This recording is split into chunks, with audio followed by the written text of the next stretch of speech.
हम भौतिक सफलता मटीरियल सक्सेस के समय घमंड से कैसे बच सकते हैं और गुरु के प्रति आभारी रह सकते हैं। हम सब ऐसे समय में जी रहे हैं जहाँ के इंसान को लगना शुरू हो गया है कि वो अपने आप से ही सब कुछ कर रहा है। ये ऐसा समय है जिसे सेल्फ हेल्प का समय कहा जाता है कि हर एक इंसान सोचता है कि मैं कहीं ना कहीं से मदद खुद ही ले सकता हूँ। आजकल के समय में अगर आप देखें, अगर घर में सब्जी भी बनानी हो तो बच्चे माँ बाप से नहीं पूछते, यूट्यूब पर जाकर देखते हैं कि कैसे प्याज काटना है, कैसे टमाटर को काटना है, कैसे तड़का लगाना है, और सोचते हैं हमें आ गया सब कुछ और हमने बहुत बढ़िया सब्ज़ी बनाई है। और अगर अपने माता जी को या दादी जी को या नानी जी को पूछेंगे तो पता लगेगा कि स्वादिष्ट सब्ज़ी कैसे बनती है। सो हम ऐसी एज में से गुज़र रहे हैं जहाँ हम सोचते हैं कि हम खुद ही खुद सीख जाएंगे सब कुछ। So this is an age of self help. तो जब इंसान उस माहौल में जी रहा, उसको लगता है मुझे सब कुछ आता है, और जब उसकी कुछ तरक्की इस दुनिया में होती है तो वो सोचता है कि ये तरक्की ये मेरे करके हुई है, ये क्योंकि मैंने YouTube पे देखा था ये सब्ज़ी कैसे बननी चाहिए और मेरे को स्वादी लगेगी, मैंने बनाई है। औरों को लगे ना लगे, मुझको तो स्वादी लगेगी ना जिसने बनाई है। तो सोचते हैं हाँ मैंने बड़ा तीर मार दिया। सो उससे इंसान के अंदर घमंड आना शुरू हो जाता है कि ये मेरे करके कुछ हुआ है। और क्योंकि आजकल का इन्वायरमेंट ऐसा है, आजकल की सोसाइटी ऐसी है, तो घमंड आना बहुत आसान है। हमें ये जानना चाहिए कि जो कुछ हमारी ज़िंदगी में हो रहा है, जो सन्मत का रास्ता हमें समझाता है कि 75% तो हमारे पुराने कर्मों के लिहाज से ही हमारी ज़िंदगी में ढलता है। तो मेन पोर्शन 3/4 तो जो भी हो रहा है वो तो हमारे पुराने कर्म कैसे थे, जब जब हम पहले मानव चोले में आए, हमने क्या सोचा, क्या बोला, क्या किया, उसके कारण हमारे कर्म बने, संचित कर्म। उनमें से जो हिस्सा इस ज़िंदगी में गुजारना है, प्रलभ कर्म, वो 75% ज़िंदगी में है। बट प्रभु ने 25% हमें फ्री विल दी है कि हम क्या करना चाहते हैं। प्रभु भी देखना चाहते हैं कि हम किस ओर बढ़ना चाहते हैं।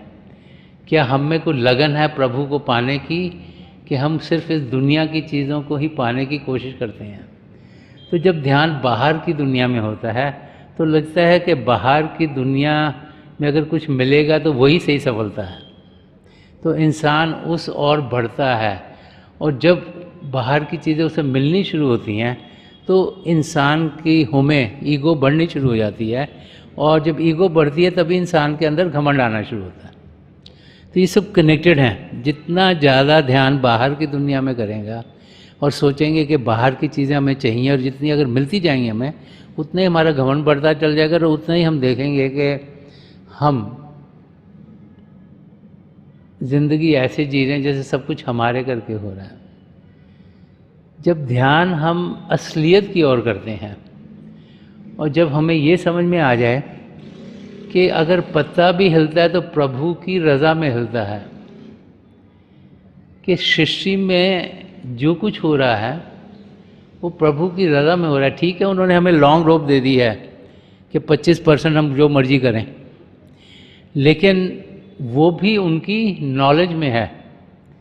और ये जाने कि उनकी दया करके ही हम कुछ कमा सकते हैं, किसी पद पे पहुंच सकते हैं, कोई मटेरियलिस्टिक गेन कर सकते हैं, तो तब हम देखेंगे कि हमारे अंदर घमंड नहीं होगा, लेकिन हमारे अंदर शुक्राने हैं कि लफ्ज़ निकलने शुरू होंगे।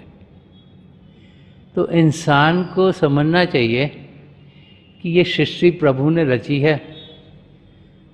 प्रभु हम सब के भीतर, हमसे अलग नहीं, वो चाहते हैं कि हम 84 लाख जिया जी उनसे छुटकारा पाएं। वो चाहते हैं हम प्रभु से प्रेम करें। वो चाहते हैं कि इस मानव चोले में होते हुए, क्योंकि इस चोले में उन्होंने सब पदार्थ दिए हैं जिनके ज़रिए हम प्रभु को जान सकते हैं, उनको पहचान सकते हैं, तो पिता परमेश्वर चाहते हैं कि हम उनसे प्रेम करें, हम प्रेम के ज़रिए अपनी रूह को उड़ान दे पाएँ, अंदर के मंडलों में बढ़ें और इसी ज़िंदगी में अपनी आत्मा का मिलाप परमात्मा से कराएं। तो प्रभु ने इसीलिए 25% फ्री विल दी है कि हम अपना ध्यान बाहर की दुनिया में नहीं लेकिन अंदर की दुनिया में करें। और जब अंदर की दुनिया में करेंगे तो अंदर की दुनिया तो हार्मनी की दुनिया है, अंदर की दुनिया आनंद की दुनिया है, अंदर की दुनिया खुशियों की दुनिया है, अंदर की दुनिया आत्मा का परमात्मा से मिलाप होने की दुनिया है। और उसका अनुभव होते ही हम देखेंगे कि हमें वो अनुभव होंगे जो हमें ये दर्शा देंगे कि जो कुछ भी यहाँ हो रहा है वो प्रभु की रज़ा से हो रहा है और हर एक चीज़ यहाँ बराबर की है। जब ऐसा अनुभव होता है तो फिर घमंड अपने आप ही ज़िंदगी से निकल जाता है। सो द की इसके भी इंसान अभ्यास करे, मेडिटेट करे, अंदर की दुनिया में बढ़े, प्रभु के जो जाति रूप है उनका अनुभव करे, और वो जो अनुभव है, जो एक्सपीरियंस है, वो ही हमें उस अवस्था में पहुंचाता है जिसमें कि जिस तरीके से प्रभु ने हमें जीने के लिए भेजा है, जो प्रेम का रास्ता है, जो एकता का रास्ता है, उस रास्ते पर हम कदम बढ़ा पाएं।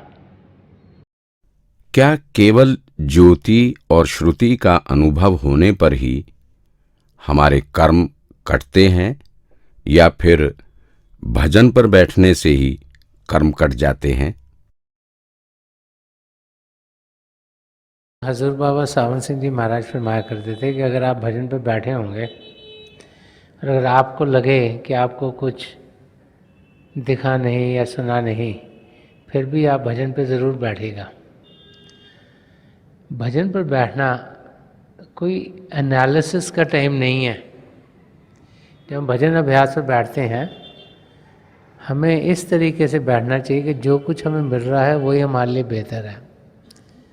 तो उस समय हमें ये सोचना नहीं चाहिए मैंने ये अनुभव किया कि ये अनुभव किया कि ये अनुभव किया कि वो अनुभव किया। जो जो अनुभव हमारे लिए बेहतर होंगे खुद ब खुद होते चल जाएंगे। कई बार मन माया इतना हमारे ऊपर चढ़ी हुई होती है कि हमें अनुभव होता है लेकिन हमें लगता है जैसे नहीं हुआ, क्योंकि हमारा मन शक पैदा कर देता है और हम सोचते हैं पता नहीं अनुभव था कि नहीं था, और सोचते हैं ये नहीं होगा। तो इसलिए जितनी देर भी हम बैठते हैं उसका हमें फ़ायदा होता है। तो हम ज़्यादा से ज़्यादा अभ्यास के लिए बैठें, ये मत सोचें कि हमने क्या देखा क्या सुना, लेकिन बाकायदगी से बैठें तो हमें फ़ायदा ही फ़ायदा होगा। निष्काम सेवा को जीवन का हिस्सा कैसे बनाएं? हर एक इंसान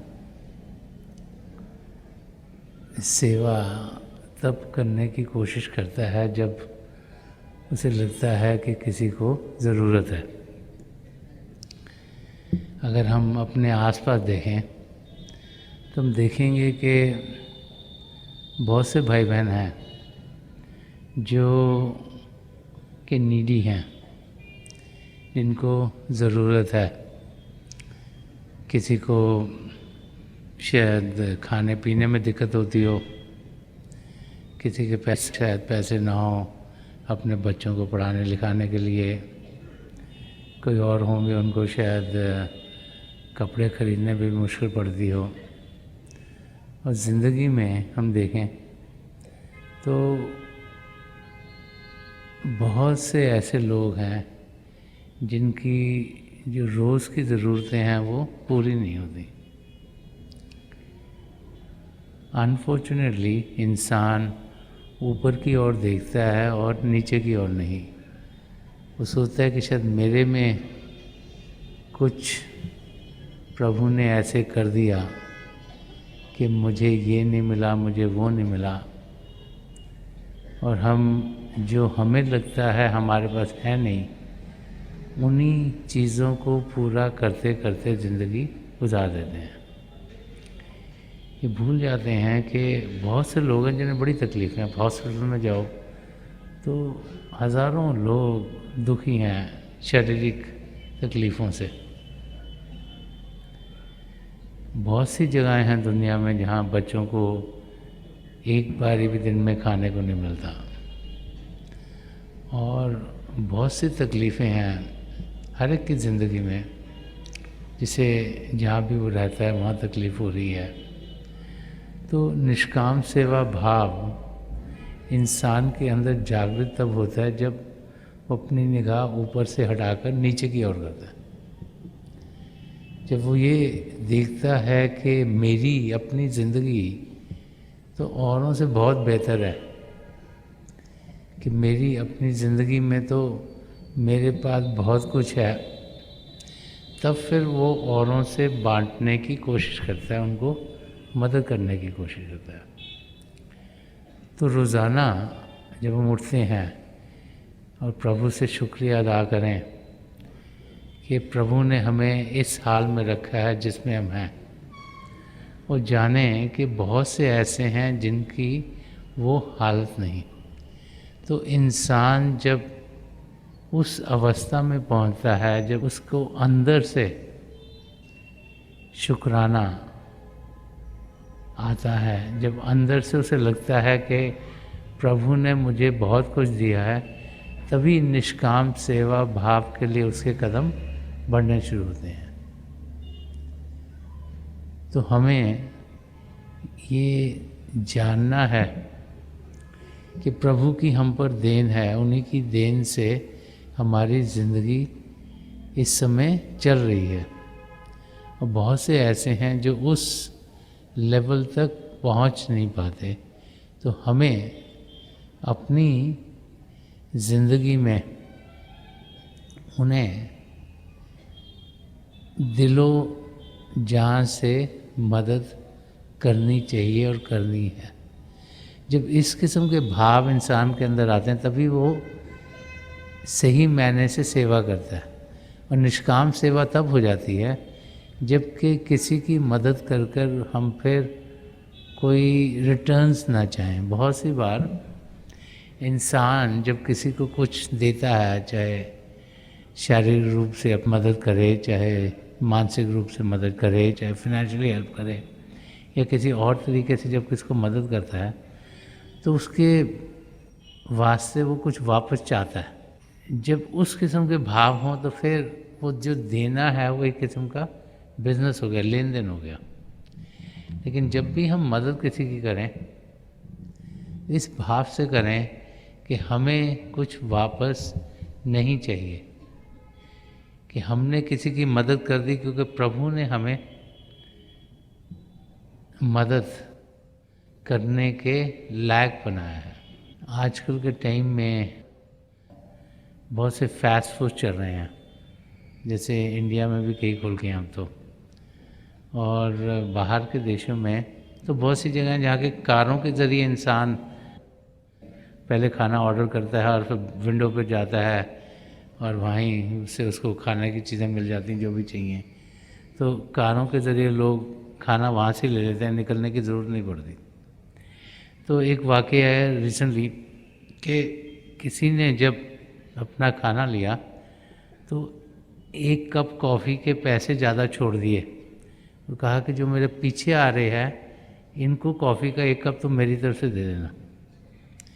तो जब पीछे वाला आदमी आया विंडो पर तो उन्होंने उसको कहा ये कॉफ़ी जो तुमने ऑर्डर करी थी इसके पैसे किसी और ने दे दिए, तुमको देने की ज़रूरत नहीं। तो उस इंसान ने कहा कि ठीक है, तुम जो मेरे पीछे आएगा ना उसको कॉफ़ी देना, मेरे से पैसे ले लो। तो वो कहते हैं कि कई लोग ऐसे एक एक एक कर, क्योंकि एक ने मदद करी थी दूसरा, तीसरा, चौथा, पहले का नंबर काफ़ी बिग था कि वो इतने लोग कंटिन्यूसली अगले के लिए मदद करते रहे। मदद ऐसी होनी चाहिए जिसमें कि हम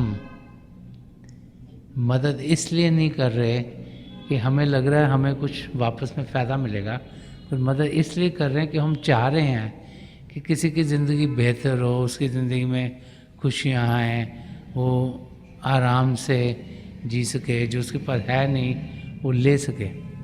तो जब निष्काम भाव से इंसान सेवा करता है तो वो सेवा उसके लिए बड़ी ही सफल रहती है।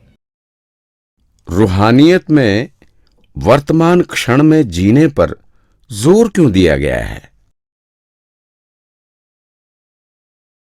हमें बार बार समझाया जाता है कि जो अभी का क्षण है, जिसे प्रेजेंट मोमेंट कहा जाता है, ये सबसे कीमती है। जो क्षण गुजर गया उसका हम कुछ कर नहीं सकते, जो क्षण आने वाला है वो अभी आया नहीं, उसके लिए प्लान कर सकते हैं लेकिन वो अभी तक आया नहीं, तो उसके बारे में सोचना या उसका फिक्र करने का कोई फ़ायदा नहीं। तो जो अभी का क्षण है, जो करंट मोमेंट है, वो सबसे इम्पॉर्टेंट है। हमें उसका पूरा पूरा फ़ायदा उठाना चाहिए। जो सन्मत का रास्ता है वो बार बार हमें समझाता है कि हम ये ना समझें कि हम अपना ध्यान उन चीज़ों में अगर डालते रहे जो हो चुकी हैं तो उनसे हमें कुछ फ़ायदा मिलेगा। अगर कोई हमने गलती करी है, कुछ ऐसा चीज़ हो गई जो होनी नहीं चाहिए थी, उससे हम सीखें लेकिन उसमें डूबे ना रहें। क्योंकि अगर ये क्षण जिसमें हम जी रहे हैं इसमें अगर हमने सारा समय पुरानी चीज़ों में गवा दिया तो ये क्षण भी गुजर जाएगा, इसका कोई हमें फ़ायदा नहीं होगा। हमें अपना ध्यान पिता परमेश्वर की ओर करना है, हमने इस क्षण का पूरा पूरा फ़ायदा उठाना है और इसलिए हमें इस क्षण में क्या करना है वो उसकी जानकारी होनी चाहिए। ये जो अभी का क्षण है इसका फ़ायदा तब होगा जब इसमें हमारी आध्यात्मिक तरक्की होगी। तो आध्यात्मिक तरक्की कैसे होगी? पहले तो हमारा ध्यान अपने सद्गुरु में हो, पिता परमेश्वर में हो। दूसरा कि हम सद्गुणों को अपनी ज़िंदगी में ढाल रहे हों, क्योंकि वही एक स्टेपिंग स्टोन है, वही बुनियाद है जिस पर कि हमारी रूहानी ज़िंदगी बनती है। तीसरा कि इसमें हम सिमरन करें, भजन अभ्यास करें ताकि मन हमें डिरेल ना करे, अपनी मंजिल पर जाने से रोके ना। चौथा, इसमें हम अभ्यास करें ताकि अंदर की दुनिया में बढ़ने के हम लायक हों। शरीर को शांत करें, मन को शांत करें, तभी हम अपनी मंजिल तक पहुंच पाएंगे। तो इनमें से कुछ भी करेंगे तो प्रेजेंट मोमेंट का फ़ायदा होगा। हर क्षण अगर प्रभु की ओर होगा, जिसमें के कदम प्रभु की ओर बढ़ेंगे, तो उसका हमें फ़ायदा ही फ़ायदा है। हमें इस किस्म की ज़िंदगी जीनी चाहिए। तो सन्मत का रास्ता समझाता है कि ये वाला क्षण बहुत ज़रूरी है, क्योंकि बाद में क्या होगा, अगर ये वाला क्षण ठीक हुआ तो बाद का क्षण खुद ब खुद ठीक हो जाएगा। अगर इस क्षण में सिर्फ सोचते रहे कि बाद में करेंगे क्या, तो ये क्षण भी गुजर जाएगा। तो हमें ये देखना है कि इस क्षण में करना क्या है।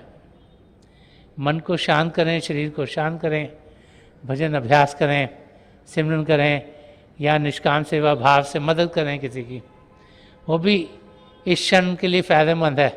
क्योंकि जब हम निष्काम सेवा भाव से मदद करते हैं, चाहे वो शारीरिक हो, चाहे वो मानसिक हो, चाहे वो फाइनेंशियल हेल्प हो, चाहे वो और किसी की मदद हो, तो उसका फ़ायदा बहुत ज़्यादा होता है और हमारे कदम हमें अपनी मंजिल की ओर तेज़ी से बढ़ते हुए दिखते हैं। तो ये बहुत ज़रूरी है कि करंट मोमेंट, ये जो अभी का क्षण है, इसका हम पूरा पूरा फ़ायदा उठाएं, इसमें ध्यान पिता परमेश्वर की ओर करें और हम देखेंगे कि हम फिर अपनी मंजिल की ओर तेज़ी से बढ़ेंगे। वर्तमान क्षण में जीने का क्या अर्थ है? वर्तमान क्षण, living in the current moment, उसका अर्थ या मतलब ये है कि हम हर एक क्षण को सही तरीके से इस्तेमाल करें। टाइम किसी के लिए रुकता नहीं, चलता रहता है। घड़ी को भी देखो तो टिक टिक टिक टिक करके चल रही है, वो समय गुजर रहा है। अगर उस समय का हमने फ़ायदा नहीं उठाया तो वो क्षण पास में चला जाता है कि गुजर गया, उसको हम वापस बुला नहीं सकते। तो महापुरुष समझाते हैं कि जो क्षण चला गया अगर उसका हम फिक्र करेंगे तो उसका कोई फ़ायदा नहीं, वो तो निकल गया है, वापस आ ही नहीं सकता। जो क्षण आना है उसके लिए हम प्लान कर सकते हैं, लेकिन प्लान कब करेंगे? इसी क्षण में। अगर इस क्षण में भी नहीं प्लान किया तो ये भी गुजर गया। तो इस क्षण का हमने पूरा फ़ायदा उठाना है, तो कैसे उठाएंगे? कि इस क्षण को हम उस ओर लगाएं जिससे हमें प्रभु की नज़दीकी मिले। संत कृपाल सिंह जी महाराज फरमाते थे कि जो भी हम कर रहे हैं जो हमें प्रभु की नज़दीकी दिलवाता है वो अच्छा है, और जो कुछ हमारी ज़िंदगी में प्रभु से हमें दूर लेके जाता है वो खराब है। तो हमें अच्छी चीज़ें करनी चाहिए। हमें जो ये क्षण है जो हमारे सामने है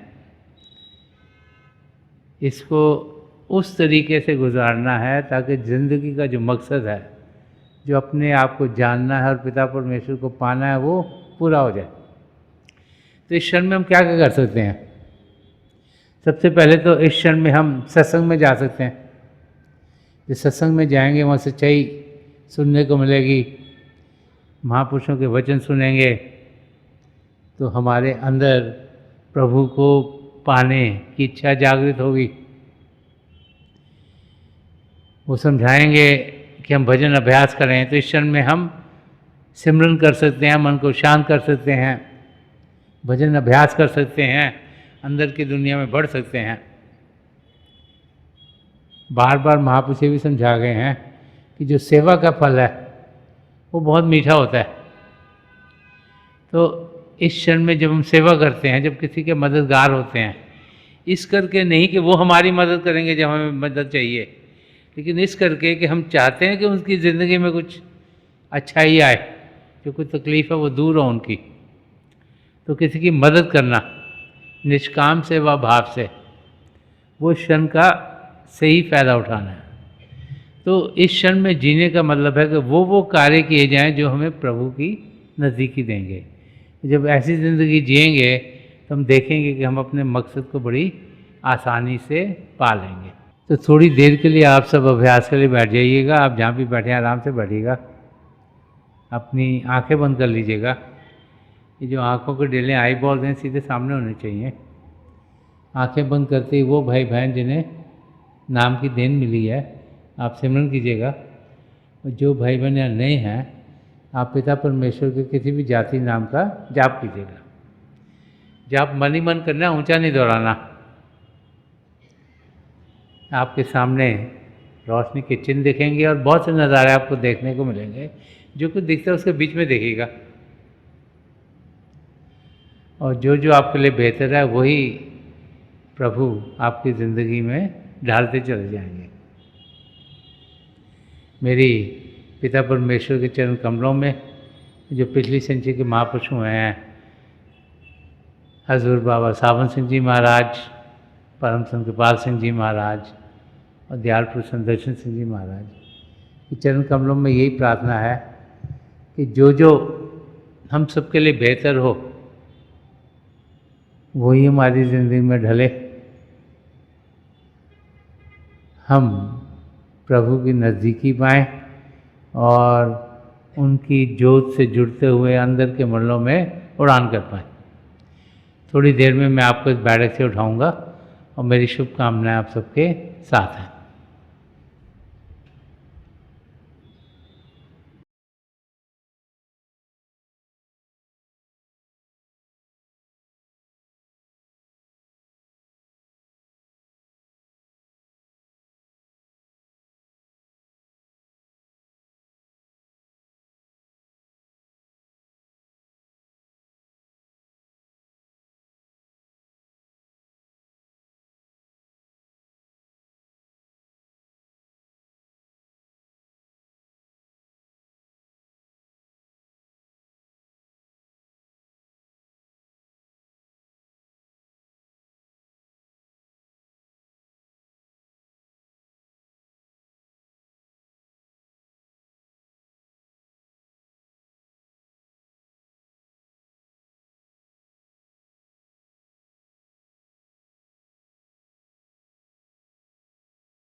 छोड़ दीजिए जी, प्लीज़ लीव ऑफ।